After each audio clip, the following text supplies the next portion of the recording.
नमस्कार दोस्तों, बहुत ही बड़ी खबर देने वाला हूँ। पावर स्टार पवन सिंह का न्यू गाना आने वाला है, उसी के बारे में बात करने वाला हूँ। उससे पहले अगर आप पवन सिंह का सच्ची वाली फैन है तो वीडियो को दिल से लाइक करके चैनल को सब्सक्राइब करें। बहुत ही शानदार और ब्लास्ट गाना का पोस्टर रिलीज कर दिया गया है।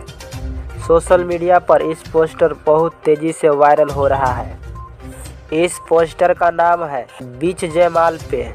इस गाना कब तक रिलीज किया जाएगा उसी के बारे में हम बताने वाले हैं। इस वीडियो को ध्यान से और लास्ट तक जरूर देखना। बीच जयमाल पे गाना गाए हैं पावर स्टार पवन सिंह। इस गाने को लिखे हैं धीरज बबुआ और संगीत से सजाए हैं प्रियांशु सिंह। बताया जा रहा है कि पावर स्टार पवन सिंह का गाना बहुत ही जबरदस्त और ब्लास्ट सॉन्ग होने वाला है। भोजपुरिया दर्शकों को खूब पसंद भी आने वाला है, क्योंकि पवन सिंह का लगन सॉन्ग है।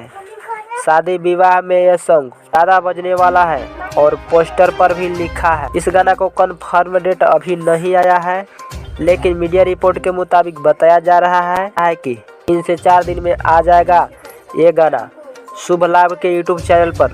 वीडियो कैसा लगा हमें कमेंट करें और चैनल को सब्सक्राइब जरूर करें।